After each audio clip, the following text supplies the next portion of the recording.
नमस्कार, स्वागत है आपका और मैं हूं आपके साथ लता। बड़ी खबर आपको बता रहे हैं, जहां महाराष्ट्र में आयरन ड्रग्स केस मामले में नवाब मलिक को लगा बड़ा झटका, क्योंकि अब एनसीबी के बाद महाराष्ट्र के पूर्व मुख्यमंत्री देवेंद्र फडणवीस ने नवाब मलिक की झूठ की पोल खोली है और कहा है कि जब से एनसीबी ने उनके रिश्तेदार को ड्रग्स के मामले में गिरफ्तार किया है, तभी से एनसीबी के खिलाफ लगातार नवाब मलिक जहर उगलने का काम करते हैं, लेकिन सच सबके सामने आकर रहेगा। जी हां, एक बार फिर से महाविकास आघाड़ी सरकार में मंत्री नवाब मलिक के झूठ की पोल खुल चुकी है, क्योंकि जिस तरीके से नवाब मलिक लगातार अब आर्यन के ड्रग्स केस मामले को लेकर, दो नामों को लेकर लगातार एनसीबी की जांच में सवाल खड़े कर रहे हैं और ये कहते हुए दिखाई पड़ रहे हैं कि किरण पी गोसावी और मनीष भानुशाली, जो कि बीजेपी के नेता है और प्राइवेट डिटेक्टिव के आरोप लगाते हुए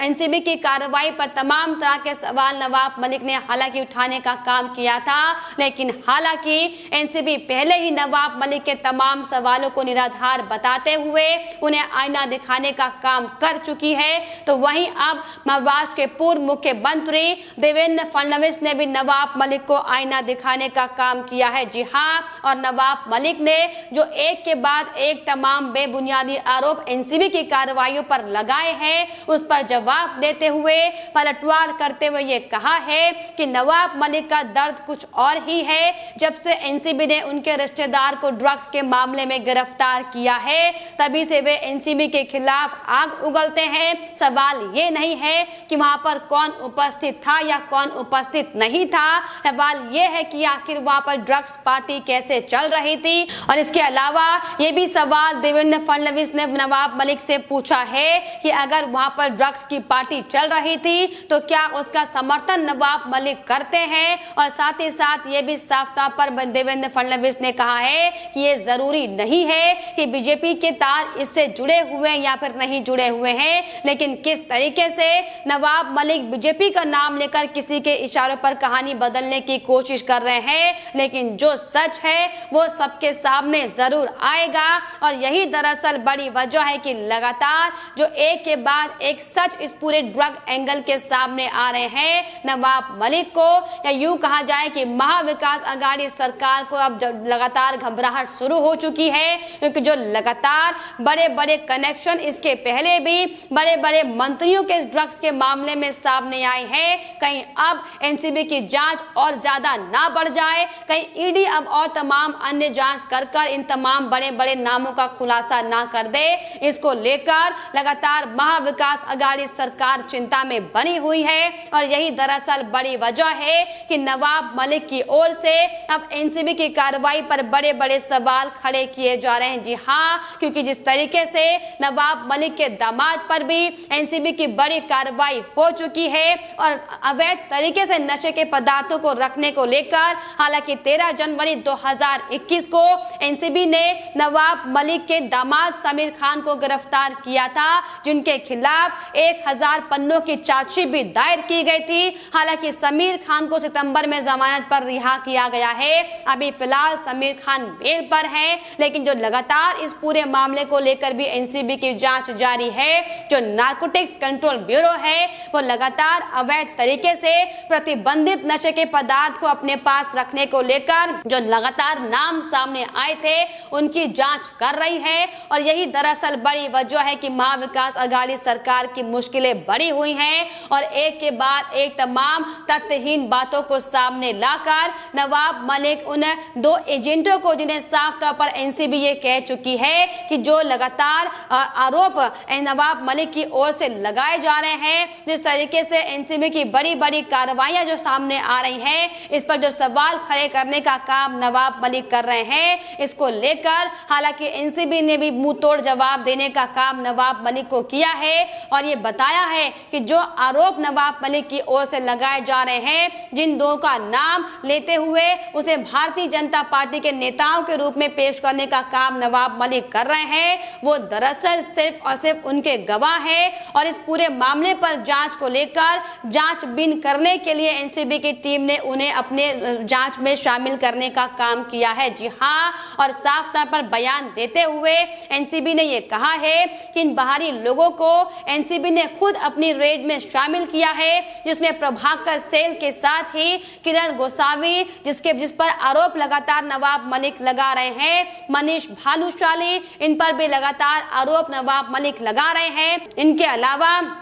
अम्बे ग्रोमेस, आदिल उस्मानी, वी वैगनकर, अपर्णा राणे, प्रकाश बहादुर और शोएब फैज के अलावा मुजम्मिल इब्राहिम यानी कि 10 लोगों की टीम को एनसीबी ने खुद से साफ तौर पर इस पूरी जांच में सहयोग लेने के लिए गवाह के तौर पर इस टीम में शामिल किया, जिसको लेकर एनसीबी साफ तौर पर यह बयान देते हुए कह चुकी है कि 10 एजेंसियों की हेल्प इस पूरे मामले को लेकर ली जा रही है। लेकिन लगातार एक के बाद एक तथ्यहीन बातें नवाब मलिक की ओर से की जा रही है, जिसको लेकर हालांकि खुलासा अब साफ तौर पर हो चुका है कि दरअसल ये महाविकास अघाड़ी सरकार की चाल है कि किस तरीके से इस पूरी जांच को प्रभावित किया जाए, किस तरीके से इस पूरी जांच में अड़ंगा लगाने का काम किया जाए। यही दरअसल बड़ी वजह है कि अब मुंबई पुलिस जो अब तक इस पूरे मामले को लेकर सोई हुई थी, वो किस तरीके से अब नारकोटिक्स कंट्रोल ब्यूरो की जांच से प्रभावित होकर अब इस पर जांच करने का फैसला लिया गया है।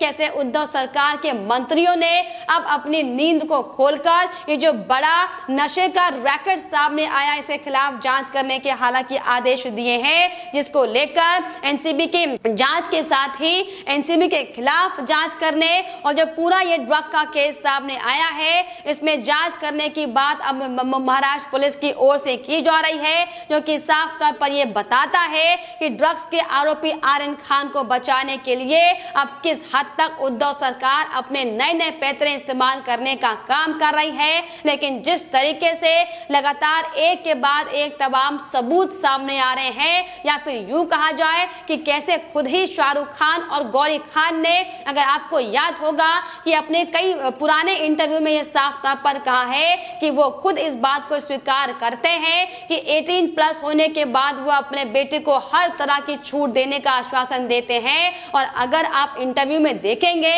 तो साफ तौर पर यह समझ पाएंगे कि कैसे एक पिता होने के नाते खुद शाहरुख खान को इस पूरी बात की जानकारी थी कि उनका बेटा पिछले 4 सालों से ड्रग्स ले रहा था, जिसको लेकर शाहरुख खान के बेटे आर्यन खान ने एनसीबी के सामने इन बातों को भी कबूल करते हुए बताया है कि मेरे माता पिता को यानी कि शाहरुख खान और गौरी खान को इस बात की पहले से ही जानकारी थी कि आर्यन खान उनका बेटा लंबे समय से अवैध तरीके से प्रतिबंधित ड्रग्स को ले रहा है। और यह भी साफ तौर पर उनके बेटे आर्यन खान ने कहा था कि अपने पिता यानी कि शाहरुख खान से मिलने के लिए भी आर्यन खान को अपॉइंटमेंट लेनी पड़ती है। तो यह साफ तौर पर दिखाता है कि कैसे एक यूथ आइकॉन होने के बावजूद भी शाहरुख खान ने इस तरीके से अपने बेटे को एक गलत लत में डालने का काम किया है। लेकिन फिलहाल एनसीबी की जांच का दायरा बढ़ रहा है और जो एक के बाद एक तमाम नाम इसमें सामने आ रहे हैं।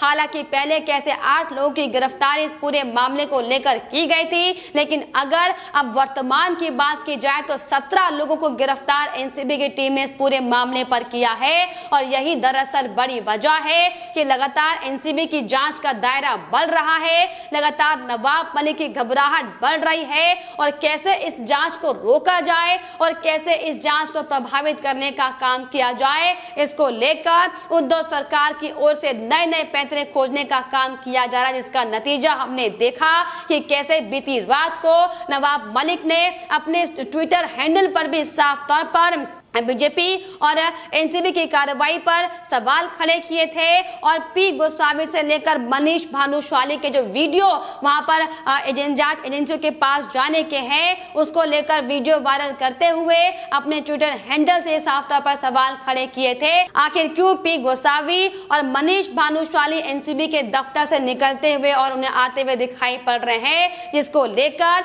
एनसीबी साफ तौर पर प्रेस कॉन्फ्रेंस कर ये बता चुकी है कि ये जांच के तहत ही 10 एजेंसियों की हेल्प लेने का काम किया जा रहा है। और जो आरोप लगातार नवाब मलिक की ओर से लगाए गए हैं वो निराधार है। और अगर नवाब मलिक यानी कि एनसीपी के नेता ये चाहते हैं कि इन आरोपों की जो लगे हुए हैं इसकी जांच की जाए, तो वो अदालत का रुख कर सकते हैं और हम अदालत पर जाकर ही अपनी जवाबदेही करेंगे, जो भी उनके सवाल होंगे उनका जवाब देने का काम करेंगे। तो वहीं हम इसको लेकर भारतीय जनता पार्टी ने भी महाविकास आघाड़ी सरकार के खिलाफ मोर्चा खोल दिया है और यही दरअसल बड़ी वजह है कि उद्धव ठाकरे की मुश्किलें अब बड़ी हुई हैं, क्योंकि जो आर्यन ड्रग्स केस का मामला महाराष्ट्र में अब सामने आया है कि किस तरीके से अवैध जो प्रतिबंधित नशे के नशीली पदार्थ हैं उनका इस्तेमाल रेप पार्टी में किया जा रहा था। आखिर किसकी अनुमति से इतने बड़े रैकेट को आगे बढ़ाने को लेकर तमाम तरह की प्रक्रियाएं की जा रही थी,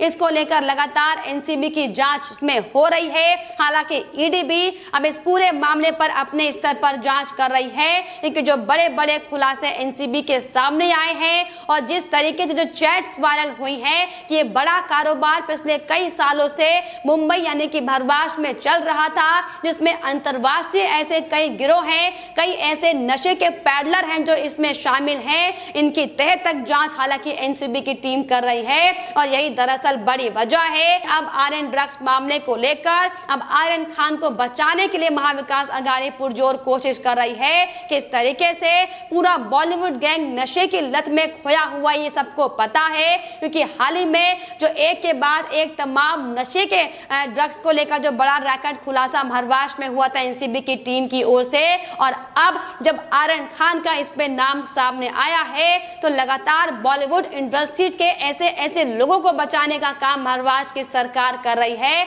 और यही दरअसल बड़ी वजह है कि जब अब आर्यन खान ड्रग्स मामले को लेकर जांच का दायरा एनसीबी और ईडी की जांच के तहत बढ़ रहा है तो महाविकास आघाड़ी सरकार की मुश्किलें लगातार बढ़ी हुई है। और ऐसे में किस तरीके से आर्यन खान को बचाया जाए, किस तरीके से पूरे बॉलीवुड गैंग को बचाने का काम किया जाए, इसको लेकर अब नए नए पैतरे महाविकास आघाड़ी सरकार यानी कि उद्धव की सरकार खोज रही है, जिसका जीता जागता प्रमाण अभी नवाब मलिक के ओर से जो सामने आए बयानों में साफ तौर पर दिखाई पड़ता है कि कैसे एनसीबी की कार्रवाई पर सवाल खड़े किए जा रहे हैं, कैसे बॉलीवुड जगत के बड़े बड़े नशे माफियाओं को बचाने का काम नवाब मलिक कर रहे हैं। लेकिन अब जो लगातार जांच बढ़ रही है इससे साफ तौर पर उद्धव सरकार की मुश्किलें बढ़ेंगी और यही दरअसल बड़ी वजह है कि एड़ी चोटी का जोर लगाने का काम इसमें किया जा रहा है। लेकिन साफ तौर पर देवेंद्र फडणवीस ये कह चुके हैं, क्योंकि एनसीपी के नेता नवाब मलिक के दामाद के खिलाफ एनसीबी की जांच लगातार जारी है और इसीलिए इस पूरी कहानी को बीजेपी का नाम लाकर तोड़ने मरोड़ने की कोशिश की जा रही है। लेकिन सच सबके सामने आकर रहेगा और दूध का दूध और पानी का पानी होकर रहेगा कि आखिर ये पूरे रैकेट में किसका एंगल है और किसके इशारों पर महाराष्ट्र में कई सालों से इतना बड़ा रैकेट का काम चल रहा है, इसे खुलासा होना भी बाकी है। लेकिन फिलहाल इस पूरे मामले को लेकर आपकी क्या राय है हमें कमेंट बॉक्स में जरूर लिखिएगा। साथ ही साथ हमारे चैनल को सब्सक्राइब करना भी ना भूलें।